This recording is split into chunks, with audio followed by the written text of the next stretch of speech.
Muitas almas enobrecidas, após receberem a exortação desta passagem, sofrem intimamente por esbarrarem com a dureza do adversário de ontem, inacessível a qualquer conciliação.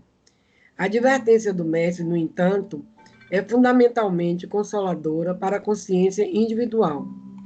Assevera a palavra do Senhor, concilia-te, o que equivale a dizer, faze de tua parte. Corrige quanto for possível relativamente aos erros do passado. Movimenta-te no sentido de revelar a boa vontade perseverante. Insiste na bondade e na compreensão. Se o adversário é ignorante, medita na época em que também desconhecias as obrigações primordiais e observa se não agiste com piores características. Se é perverso, categoriza-o à conta do doente e dementado em vias de cura. Faze o bem que puderes, enquanto palmilhas os mesmos caminhos, porque se for o inimigo tão implacável que te busca entregar ao juiz, de qualquer modo, terás então igualmente provas e testemunhos a apresentar. Um julgamento legítimo inclui todas as peças, e somente os espíritos francamente impenetráveis ao bem sofrerão o rigor da extrema justiça. Trabalha, pois, quanto possível no capítulo da harmonização, mas se o adversário te desdenha os bons desejos, concilia-te com a própria consciência e espera confiante. Muito boa. Então, nesse instante, vamos fazer a nossa prece, buscando todos esse momento de reflexão. A gente sempre gosta de vibrar na luz azul, que é a luz que transmite paz e equilíbrio, imaginando essa luz contaminando todo o planeta Terra para acalmar os ânimos da humanidade. E vamos elevar os nossos pensamentos pedindo a Deus que nos abençoe, que nos assista, através do nosso Mestre Jesus, que esteja sempre em nossos corações, que possamos vencer esses momentos difíceis, com otimismo, com esperança e com muita alegria nos nossos corações. Que Deus nos ampare, nos ilumine, hoje e sempre. Que assim seja. Eu passo a palavra para James, que vai falar hoje sobre a prece do perfeccionista. Com a palavra, James. Muito boa noite, meus caros irmãos do Rosa da Paz. É um prazer estar aqui com vocês pela primeira vez por uma live aí no Rosa da Paz, a convite da nossa irmã Maria José, não é? Fico muito agradecido e agraciado. Antes de mais nada, em falar sobre esse item 55, prece do perfeccionista, é necessário relembrar o autor espiritual desta obra notável, um modo de entender uma nova forma de viver. Eu tive o prazer de conhecer durante muitos anos o nosso querido Francisco do Espírito Santo Neto, como Kiko, quando ele via muito aqui em Salvador. Eu me recordo que a gente conversava sobre os autores espirituais, os espíritos que se utilizam das nossas faculdades mediúnicas para a psicografia, para a psicofonia. No caso do nosso amigo Francisco do Espírito Santo, ele teria como o espírito de Hamed. E quem foi Hamed? Ele teve inúmeras reencarnações, mas as duas reencarnações mais significativas do espírito Hamed, que ditou esta obra, um modo de entender, uma nova forma de viver, o espírito Hamed, ele teve uma encarnação na Índia, E quando ele viveu naquela personalidade indiana, ele aguçou as suas percepções extrasensoriais, o que nós chamamos aqui no mundo ocidental de mediunidade. Ele teria uma encarnação também na França do século XVII, em um convento chamado Porto Royal, nas cercânias de Paris. Ele foi religioso e médico. E quando ele viveu nessa experiência como religioso e médico, ele iria entender que trabalhar com os sentimentos humanos é realizar uma verdadeira cirurgia na alma. Porque o problema das criaturas humanas está na questão da sua ética.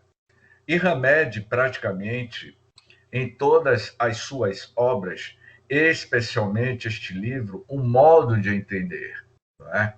Um modo de entender uma nova forma de viver. Você tem que entender a forma como você se manifesta na vida para você criar, construir ou reconstruir uma forma de viver no mundo aonde você se manifesta. Traduzindo a linguagem de Hamed, o que ele quis dizer no pensamento de Emmanuel, no livro Pensamento e Vida, ele diz assim: o pensamento cria a vida que procuramos. O pensamento cria a vida que procuramos. E Hamed, ele vai dizer isso, entenda o seu modo de viver, que você vai começar a ter novas fronteiras a ser descoberto com você mesmo. Então, quando ele, nesse capítulo 55 desta obra, ele vai falar sobre o perfeccionismo, a terapêutica da prece como perfeccionismo. Então,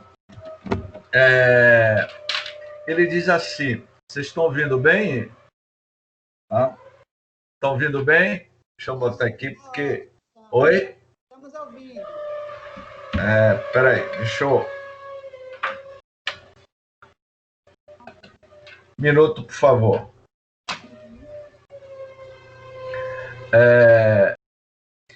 Ele vai dizer assim, estão me ouvindo bem agora? Sim, estamos ouvindo. Ele vai dizer assim nessa prece, não é? Não se vende 2 pardais por um ases, e, no entanto, nenhum deles cai em terra sem o consentimento do vosso Pai. Quanto a vós, até mesmo, os vossos cabelos foram todos contados. Ou seja, é aquela passagem de Mateus, não é? Que vai falar que todos os fios de cabelos que caem da nossa cabeça é contado pelo Criador. Então, quando ele diz assim, Senhor Jesus, livra-me da compulsão para fazer as coisas com perfeição. Senhor Jesus, livrai-me das nossas compulsões. E quais são as nossas compulsões humanas? E aí ele vai dizer assim, ajuda-me a aceitar a normalidade das falhas humanas. Ajuda-me a entender os nossos defeitos humanos, entender as nossas falhas, entendendo as nossas falhas, entendendo as nossas limitações, entenderemos as limitações do outro, as dificuldades do outro. E aí ele continua dizendo assim, neste momento de minha caminhada evolutiva, compreendo que me criaste para viver humanamente e não perfeitamente. Ou seja, o que Hamed, o espírito, ele diz assim, dai-me uma melhor compreensão de viver humanamente. E nós vivemos na Terra de forma humana. É o espírito imortal vivenciando uma experiência humana na Terra, não é? E aí ele diz assim: amigo excelso, que eu possa retirar de meu vocabulário diário as expressões ter, que, deveria, precisaria, agir. Ele está dizendo que a gente deve mudar o nosso vocabulário, o nosso verbo de dizer, de ter, que deveria ou precisaria agir. Nós precisamos agir e não ter as nossas ações, as nossas atitudes. Ou ele diz assim, ou atuar melhor. O que significa atuar melhor neste teatro da vida, neste palco da vida, onde todos nós somos coadjuvantes dentro deste palco que é o planeta Terra. E cada um de nós somos atores interpretando personagens da vida real. Cada um de nós somos atores, mas atores reais, vivenciando essas experiências divinas na Terra. E aí ele vai dizendo assim, certas frases que eu utilizo com frequência, Hamed vai dizendo, né? Certas frases que utilizo com frequência me induzem a fazer além do que eu sei ou posso fazer. Ou seja, minhas amigas, nesse período do coronavírus que se iniciou em março, vem nos convidando a rever as ações, rever as nossas posturas, especialmente ampliar o nosso estado de consciência, é ter uma autopercepção de si mesmo. Então, o coronavírus, o Covid-19, tem nos convidado a realizarmos grandes transmutações, grandes transformações no nosso mundo íntimo. E aí ele vai dizendo assim, quase sempre amável condutor de almas, noto que ninguém me repreende tão cruelmente quanto eu mesmo. Ou seja, ele vai dizer aqui que o maior cobrador, o maior juiz é você mesmo. Quem deve repreender você, Maria José, é você mesmo. Onde é que está a justiça de Deus, Dona Ferreira Costa? Ferreira Costa, é o que eu estou lendo aqui no texto. Está aparecendo ali, Ferreira Costa, não é? 2 vezes. Somos nós, somos julgados, legislado pela nossa própria consciência. Então, quando o Hamed vai dizendo assim, disseste certo dia, não se vende 2 pardais por 1 ases. E, no entanto, nenhum deles cai em terra sem o consentimento do vosso Pai. Os pardais, os colibris, os pássaros que cortam o firmamento, o céu azul, ele tem um modo de vida, nada é por acaso, tudo está sob a égide do controle do Criador e dos co-criadores em plano maior, que são os Cristos planetários. Jesus, o Cristo, este governador espiritual, tudo está sob a égide do amor do Cristo, ele é o governador espiritual da Terra. Todos nós estamos gravitando neste campo gravitacional do amor do Cristo, os pássaros, os animais, todas as formas de vida, têm um modo de ser. E todos nós devemos elevarmos o pensamento ao Criador, conforme Simão Pedro pergunta ao Rabi, Rabi, o que devo para me aproximar de Deus? E Jesus vai responder, és através da oração. É através da oração que você se aproxima do Pai. Então, o nosso canal de comunicação com Deus e com os espíritos que assessora a jornada espiritual de cada um de nós é através da oração. É esse poder magnético, o poder da prece, o valor terapêutico da prece, que vai estabelecer as nossas conexões mentais do espírito para com o Pai, para com o Criador. E aí ele diz assim: todavia, Senhor, quase sempre me esqueço dessas tuas palavras de confiança e destemor, e tento buscar no perfeccionismo uma forma de compensar meu medo de viver e de indenizar a insegurança que me domina, de conter minha inquietação diante da existência. Perfeccionismo que o Hamed diz aqui, mais do que ele, minhas amigas. Hamed, o espírito, quando ele viveu na França, ele foi um perfeccionista em duas áreas específicas, religioso e médico. O perfeccionismo no momento das nossas orações. Seja perfeccionista na qualidade das tuas preces, de reconhecer as suas falhas e entender o próximo. Essa inquietação que ele diz assim, de conter a minha inquietação. E qual é as nossas inquietações? Que vive reverberando no mundo mental de cada um de nós.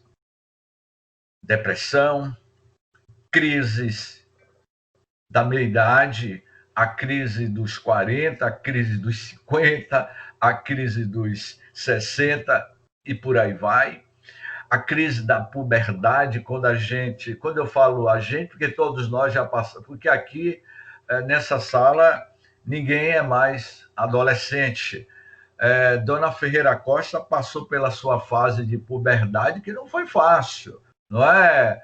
Dona Clarinda também teve uma fase de puberdade, que cada uma, Maria José também, todos nós, imaginamos como é que foi esse processo de transmutação, minha amiga Maria Moreira, não é?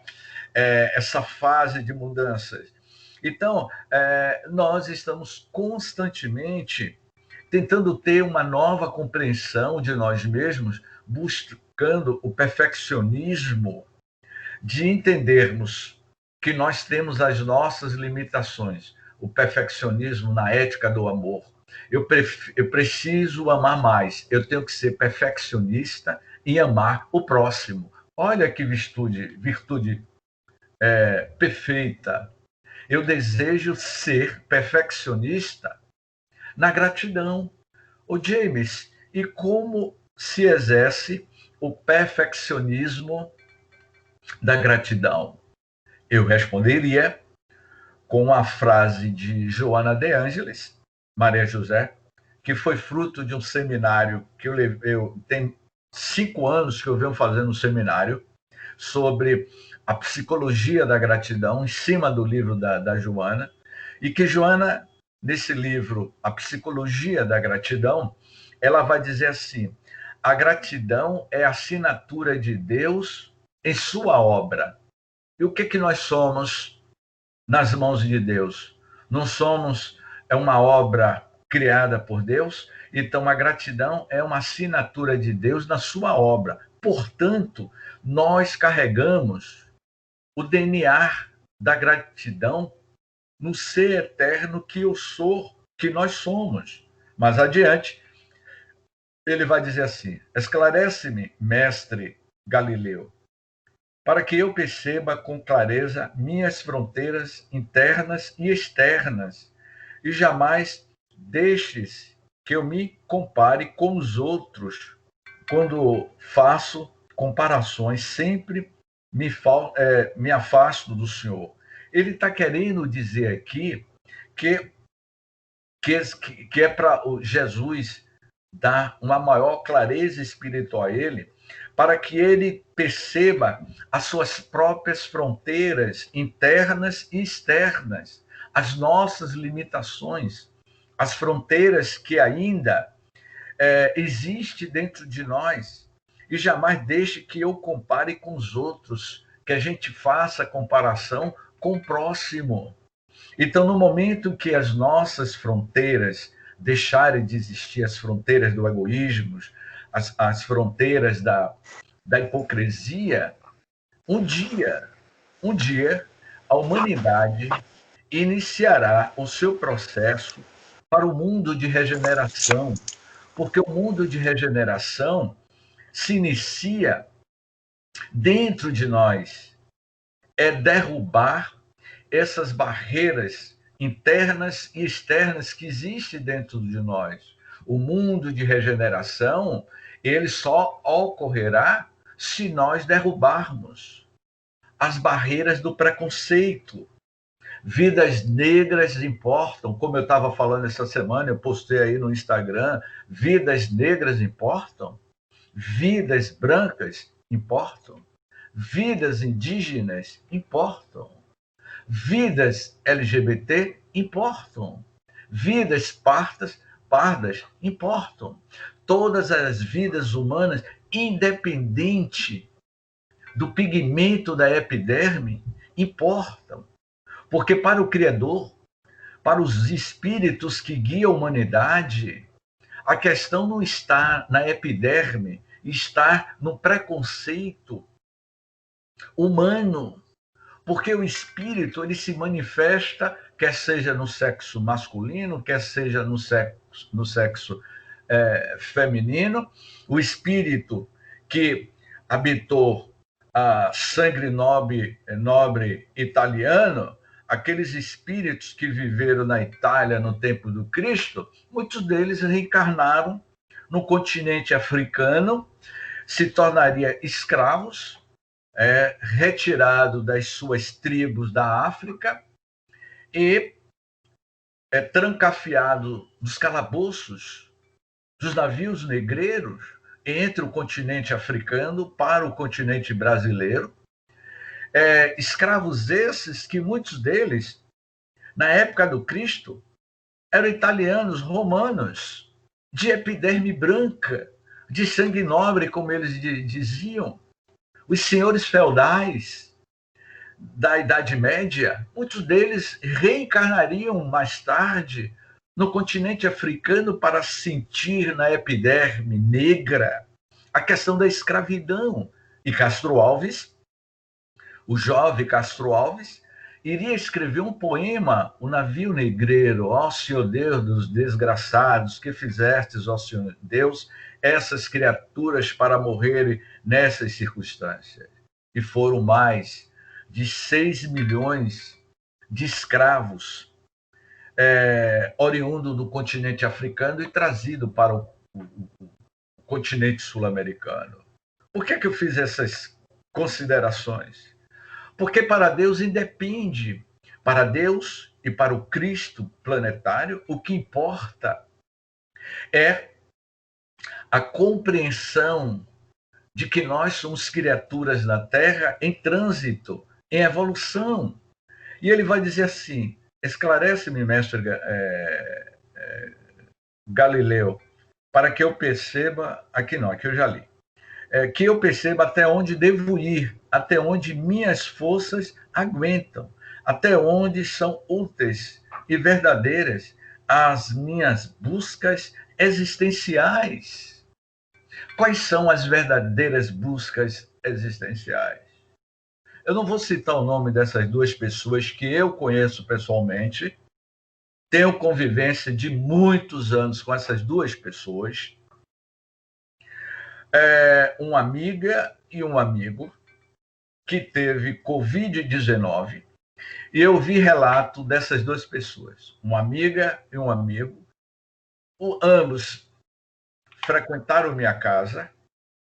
Ela me dizia, James, quando eu fui diagnosticado do Covid, do coronavírus, logo no início da pandemia, em abril, ela foi contagiada e foi parar numa enfermaria.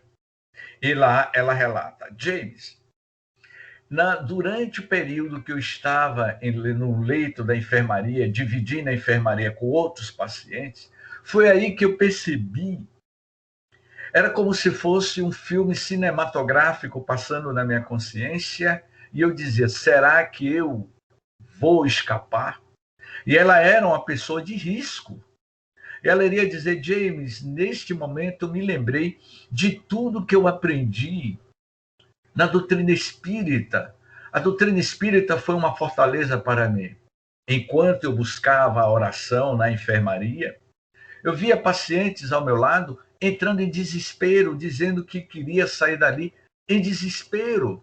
E aí a gente percebe que as pessoas que têm a fé, aquela fé profunda, aquela fé não de raízes de superficialidade, mas uma fé profunda, essas pessoas têm a capacidade de suportar esses testes. Ela poderia ter desencarnado, como ela me disse: James, eu recebi uma moratória. E o outro amigo, ele iria me dizer: James, eu acho que algum de vocês ouviu essa frase dele, que ele disse assim: olha, a primeira coisa que eu perguntei, diga que eu voltei. Diga que eu voltei, que não é dessa vez que eu vou. Não é? Então, assim, isso pesa. Pesa porque, primeiro, não era o momento deles dois partirem. Foi diferente, Maria José. Eu ouvi de um presidente de uma instituição espírita aqui na Bahia. Eu vi o vídeo dele, me mandaram o vídeo deste presidente desta instituição espírita no interior da Bahia, e que ele estava com o Covid-19, e ele grava um vídeo em desespero, pedindo que as pessoas orassem por ele. Eu não quero morrer, eu não quero morrer, eu não quero morrer. Por favor, caboclos, índios, pretos velhos, me auxilia, por favor. Ele chorava, e você via que ele estava desesperado, com medo do temor da morte. E aí eu vi o relato dessas três pessoas muito próximas a mim e vi que os dois primeiros tinham serenidade diante desses desafios. É o que Hamed diz aqui: cria as suas raízes profundas na tua alma. Não seja espírita de aparência, de superficialidade. E que foi diferente dessa terceira pessoa, que ele gravou um vídeo. Aquilo me deu uma angústia, porque ele estava desesperado. Eu disse: ora, onde é que está toda aquela fidelidade, aquela fé que ele sempre pregava e falava? Perceberam? Então, é nesses momentos de testemunho que o Hamed vai nos apresentar através do Francisco Espírito, o Kiko, que é como a gente chama. Então ele vai dizer assim: não permitas que eu me fantasie de herói ou de supercriatura, uma vez que pertenço à raça humana, tenho dificuldades e pontos fracos, estou aprendendo lições comuns e vivendo situações apropriadas às minhas forças. Nós buscamos a Mulher Maravilha, buscamos o Super-Homem, buscamos o Batman e por aí vai. Nós criamos os nossos heróis de fantasias. Os grandes heróis do mundo, da raça humana, somos nós mesmos. E não heróis de imagens, heróis de ficção.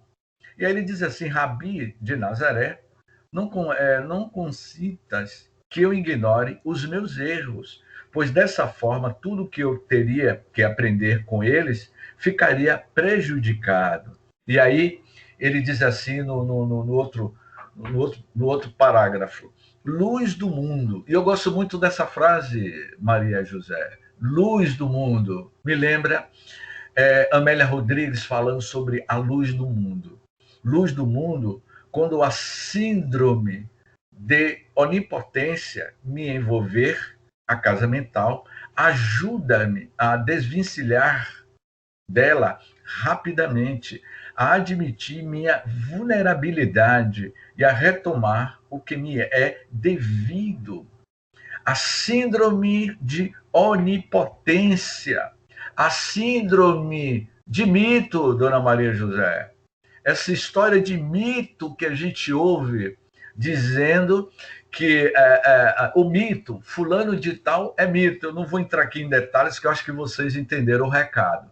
Eu estou falando através de palavras, como é que diz, Maria José? Você que é professora, não é? De forma subliminar, não é? Fulano de tal é mito. Dom Diego Maradona, ele se tornou mito, ele desencarna, e ele já era um mito. Então, essa síndrome de onipotência, de achar que nós somos o onipotente, que nada, que nós nada vai nos atingir, não é verdade. Todos nós temos as nossas próprias fraquezas. E aí ele vai dizer assim: a minha mais pura intenção, Senhor, é transformar minha conduta perfeccionista, fonte oculta de ansiedade e amargura. É você transformar essa fonte oculta das nossas ansiedades e amarguras. E como trabalhar as nossas ansiedades e amargura, minhas queridas irmãs, meus queridos irmãos? O que eu devo fazer, gente? E aí, já nas considerações finais da leitura deste texto, eu preciso mudar meu esquema mental e buscar formas alternativas de transformação para viver melhor comigo mesmo. Isso toca as nossas almas. É preciso mudar o nosso esquema mental. Significa o quê? Que eu acho que nós necessitamos, de forma urgente, mudar os nossos padrões. Foi por isso que Siddhartha Gautama, o Buda, há mais de 2000 anos, muito mais, bem antes do Cristo vir à Terra, porque nós sabemos que o Buda também foi um dos guias espirituais da humanidade, enviado pelo próprio Cristo. Sócrates, Platão, Moisés, dentre tantos. Mas seria Buda, bem antes da vida do Cristo, queria dizer: somos o que pensamos. Com pensamento, construímos o mundo. O mundo nada mais é do que a criação mental dos seus próprios moradores. A população da Terra, na atualidade, está em torno de 8,5 bilhões de mentes humanas, de seres humanos. Como é que é o esquema mental desta massa humana na Terra? Joana de Ângeles iria dizer que cada um de nós produzimos por dia 60 mil pensamentos por dia. Sabe o que significa isso? Eu não sei quantas pessoas tem aqui na sala, eu não estou dando para ver, mas quantas pessoas tem aqui na sala? Alguém poderia me dizer, Maria José? Quantas pessoas tem aqui na sala? Tem 10. Tem algum universitário na sala que possa me ajudar? É fácil essa conta. Multiplique 10 pessoas que estão nesta sala vezes 60 mil pensamentos. Quanto é que dá, Maria José? 60 mil vezes 10, que é a quantidade de pessoas que está nessa sala. Dá quanto? 600 mil? Quanto? 600 mil. 600 milhões de pensamentos por dia. É o que nós produzimos. A maioria desses nossos pensamentos, se cada um produz 60 mil pensamentos, uma boa parte desses pensamentos são pensamentos negativos. Agora, multiplique 60 mil vezes 8 bilhões. Vai dar trilhões de pensamentos jogados para a psicosfera da Terra. Quando a pandemia se iniciou em março, no mês de abril, o mundo desacelerou. A mãe Gaia começou a sorrir e agradecer, porque as mentes humanas começou a se desacelerar, como iria dizer Augusto Cury no seu livro Pais Brilhantes, Professores Fascinantes. Augusto Cury vai dizer a síndrome do pensamento acelerado. Então, quando começou a pandemia, lá em abril, entre abril e maio, o mundo começou a desacelerar mentalmente. As pessoas começaram a ficar em casa, a rever a sua vida.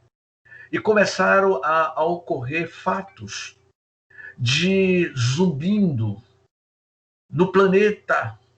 As pessoas diziam que de madrugada se ouvia esse som, no sânscrito indiano, é o som do universo. As pessoas estavam ouvindo a vibração do campo magnético da Terra. A Terra vibra em torno de 7,83 MHz. É o campo vibracional da Terra. Nós estávamos ouvindo a vibração da Terra porque a gente desacelerou o ruído mental nosso, o nosso ruído de viver com o mundo na cabeça de César e não olhar para as estrelas, para a face augusta do Criador. Então, quando ele diz assim, nas nossas considerações finais desta leitura, que diz assim, neste final de rogativa, despeço-me de ti, preceptor amigo, solicitando-te, mais uma vez, que venhas em meu socorro, auxiliando-me em minhas lutas íntimas. Senhor, livra-me da perfeição apressada que me martiriza a alma e faz com que eu possa aceitar a normalidade das falhas humanas. Esteja comigo agora e sempre. Assim seja. Senhor, livra-me da minha perfeição apressada. Portanto, essas rogativas do perfeccionismo na terapêutica da prece nos convida, na fala deste espírito notável, remédio através do médium Francisco do Espírito Santo, uma autorreflexão.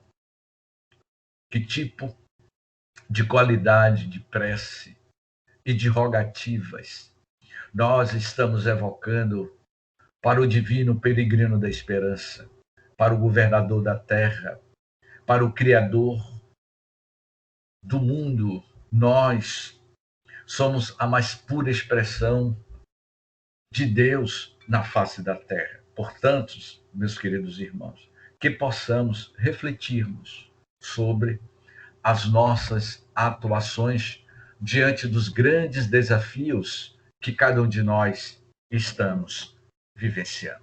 Gratidão, muita paz, que Jesus nos abençoe. E se tiver um tempo, estamos abertos aí para algumas considerações ou observações.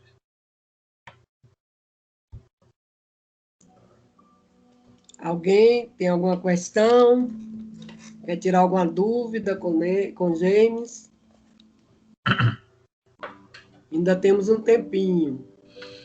Olha, eu terminei cedo porque eu queria conversar mais sobre esse assunto com vocês. Vamos aí, gente. James, essa questão dos jovens, não é da agora que os jovens vêm buscando mitos, ídolos, né? Eu me lembro em sala de aula, quando eu perguntava aos meus alunos, fazia alguma atividade com eles, aí perguntava a eles quem era o modelo deles, né? O ídolo deles. Aí muitos vinham com esses artistas que não tinha nada. Aí eu dizia, olha, o meu ídolo aqui na Terra é meu pai. E explicava o porquê que eu tinha meu pai como ídolo. Mas, no geral, sempre eram pessoas, artistas. Muitos artistas representam alguma coisa para nós, traz conteúdos importantes. Mas, nas últimas décadas, realmente está muito, muito escasso essa cultura. E é onde esses jovens, as crianças, né? E os pais, e você percebe o incentivo dos pais, já começa pequenininha a criança, porque a criança, ela não tem discernimento ainda. Os pais é que tem que conduzir na roupa, é na música, e vai incentivando as crianças a isso. E aí fica difícil você ver mudança nesse contexto. Exatamente, né? A gente percebe que a mídia midiática, os meios de comunicação, têm criado imagens, não é?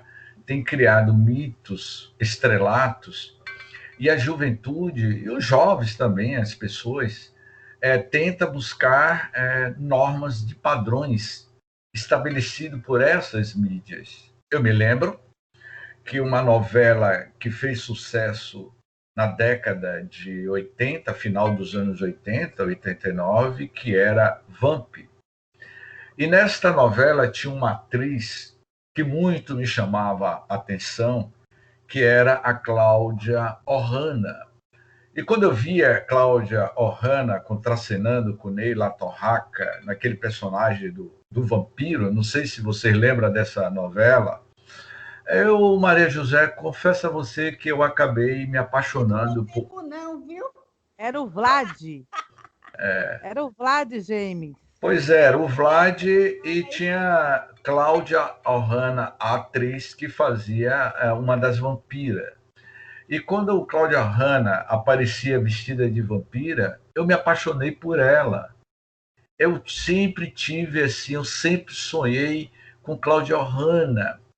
Eu disse, gente, essa atriz é completa, ela é linda.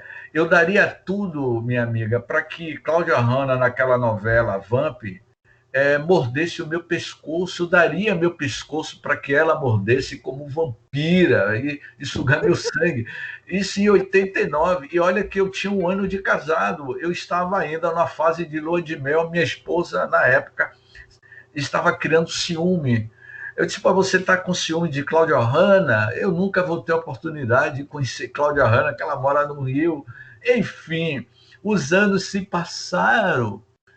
E tenha cuidado com o que vocês pensam, porque lembra que eu falei que o pensamento ele pode mover muitas coisas? Se você pensar, logo você materializa. 20 anos depois, 20 anos, mais de 20 anos, eu estava no Rio, em um prédio.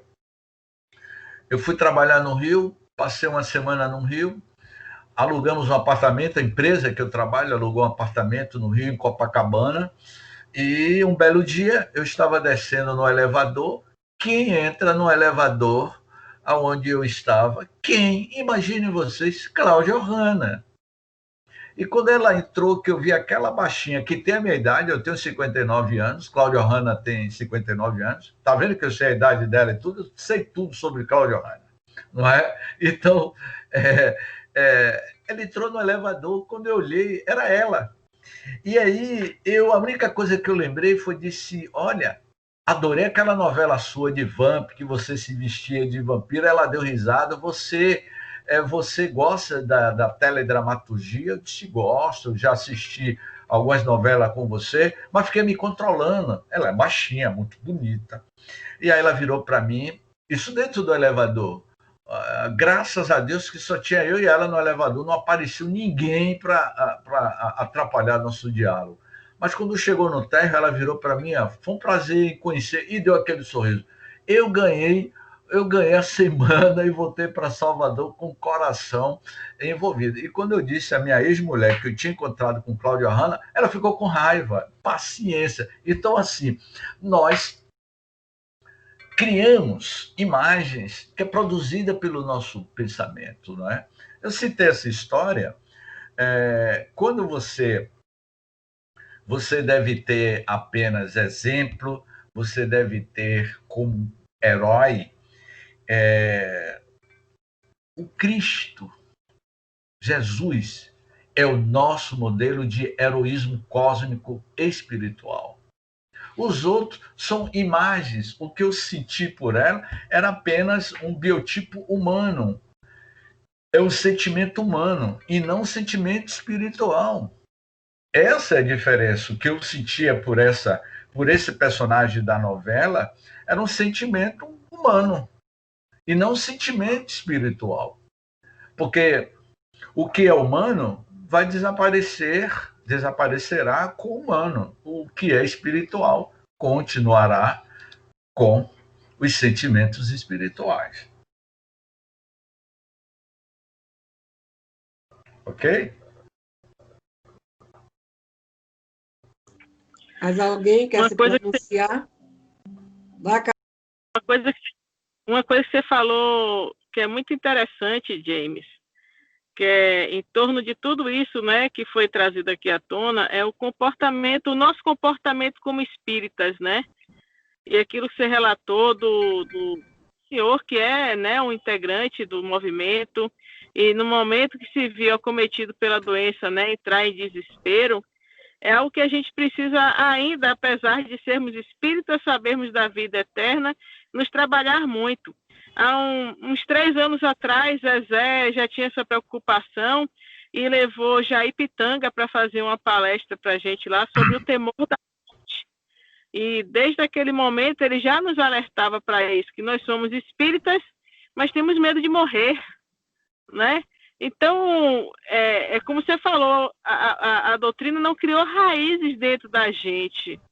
E a gente precisa trabalhar mais isso, não só a teoria, mas trazer aquilo realmente para a nossa consciência, para nosso viver, né? Não é só dizer, não, eu sei que a vida é eterna, sim, o que é que eu vou fazer com isso, né?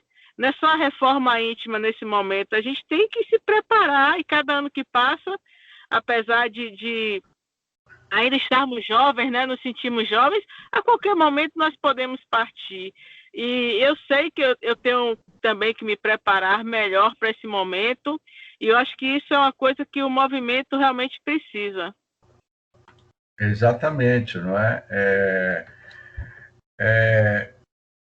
Quando Deolinda Amorim afirmou, não é, o espírito de Deolinda Amorim, que foi um grande espírita brasileiro, ele disse que há muitos espíritas de verniz. O que é ser espírita de verniz? Palavras dele, não é? Deste espírito, que foi pai de Paulo Henrique Amorim. Ele dizia que muitos de nós usamos verniz de superficialidade. Não temos raízes profundas. E Jesus iria afirmar isso. Haverá falsos cristos, falsos profetas. Nem todos que se diz Senhor, Senhor entrará no reino dos céus. Não é? Quando eu fiquei desempregado há muitos anos, alguns anos atrás, eu recebi uma proposta para trabalhar em uma multinacional de cerveja. E era para ganhar um salário vultoso, um salário que iria me dar condições privilegiadas. Eu ia ganhar um senhor salário, mas era para ser gerente de vendas de uma indústria de cerveja. E eu me declinei deste cargo. Eu iria ganhar acima de 14 mil reais por mês. E quando eu cheguei em casa e falei para minha filha que não aceitei o cargo, minha filha disse: meu pai, se o senhor tivesse aceitado, eu iria desconhecer o senhor. Esse, para mim, foi o maior prêmio. Esse é o preço que a gente paga pelo que você procura ser no mundo. É a sua ética, como o Pietro Baldi vai falar em um dos seus livros, Princípios de uma Nova Ética. Porque a doutrina espírita te convida a uma verdadeira revolução no seu mundo íntimo, como eu cito lá no nosso canal, no canal James Ney. Tem algumas palestras que eu falo sobre saúde mental, sobre o primado do materialismo. Eu falei sobre o materialismo, foi muito interessante essa palestra que foi gravada. Então, é o preço que você paga pelo que você é, pelo que você acredita. É aquela fé inabalável, porque imagine, Maria José me convida para um seminário sobre o problema do alcoolismo, e aí eu chego com um carro com a logomarca dessa indústria de cerveja e paro na porta do Rosa da Paz para fazer um seminário lá em São Gonçalo para que as pessoas parem de beber. E aí Maria José vai perguntar: James, Você vai falar sobre o problema do alcoolismo e é gerente de vendas e está aumentando a produção de cerveja em Salvador? Isso é o quê? Isso é um paradoxo, isso é um contrassenso. Percebeu? Você é ou não é espírita? Eu sou espírita. Eu sempre digo assim, eu não acredito em Deus. Preste bem atenção no que eu vou dizer. Eu não acredito em Deus. Eu não acredito na reencarnação. Eu não acredito na imortalidade da alma. Eu sei. É diferente. Eu não acredito. Eu sei. É bem diferente. Eu sei da imortalidade da alma. Eu sei da reencarnação. Eu não acredito. Acreditar, eu acredito. São indivíduos que ainda transitam pelas dúvidas do teu mundo íntimo. Eu sei. A linguagem que Jesus usava era uma linguagem proativa. Ele dizia, eu sou. Ele não dizia, eu acho que eu sou espírita, eu acho que eu sou cristão. Jesus dizia, eu sou o caminho, a verdade e a vida. E nós somos o quê? Eu acho que eu sou. Só em dizer essa questão do achismo significa da nossa dúvida, que a gente ainda não tem fé naquilo que nós esposamos. Eu não acredito, eu sei, é bem diferente. Completamente diferente. Mas, James, como conquistar isto? Na tua vivência, na tua introspecção. Portanto, meus amigos, essas são as nossas considerações. Ô, James, ligue sua câmera que você desligou, que não estou lhe vendo, não. Tá me vendo agora? Não. Agora? Agora sim. Ok. Então, só no resta momento, né? Fazer reflexões que a gente possa internalizar, porque cada momento desse que a gente vai ouvindo, vai lendo, a gente precisa internalizar isso. Porque quando a gente internaliza, é que a gente realmente compreende e vai procedendo ao conhecimento que nos leva a... Nós precisamos ter, de saber, sim, somos espíritos imortais, aqui e agora, né? Somos filhos de Deus. Deus está em nós, mas nós precisamos também estar em Deus. Então, agradecer a Ney e que vamos refletir todos esses ensinamentos e vamos agora fazer a nossa prece, pedir a Deus a oportunidade de mais uma vez nos encontrarmos, apesar das dificuldades do encontro presencial, mas o Rosa da Paz está ativo virtualmente, mas os nossos corações estão unidos em amor e esperança de que tudo isso possa passar e que possa trazer para nós um ensinamento importante. Então, só nos resta pedir a Deus, mais uma vez, que nos abençoe, que nos ilumine, e ao Mestre Jesus, que possa fazer sempre nossos corações. Que assim seja. Que assim seja. Que assim seja. Obrigada, Jenny, mais uma vez, viu? Mais uma vez, Eu obrigada. agradeço. Me aguarde aí para 2021. Essa palestra foi gravada, né? Que estou vendo aqui. Tá gravado. Oi, tá. Depois você manda para mim, Maria José? Tá, Carol que é responsável de enviar. Carol está aí na tela? Você Tá. manda para mim, Carol? Eu mando o link sim, James. Viu? Ok, minha amiga, gratidão. Vamos ver aí 2021. 21. Vamos fazer esse seminário aí, Maria José, sobre a psicologia da gratidão, que é muito legal. Já anotei aqui, já estava aqui anotando. Anote, Zé, que a gente vai programar. Você ligar a gravação que você iniciou, na hora que eu fui iniciar... Quem foi que iniciou? Ele mesmo. Ah, foi. Peraí. Como é que eu paro aqui? Não está parando, não. Só clicar em cima.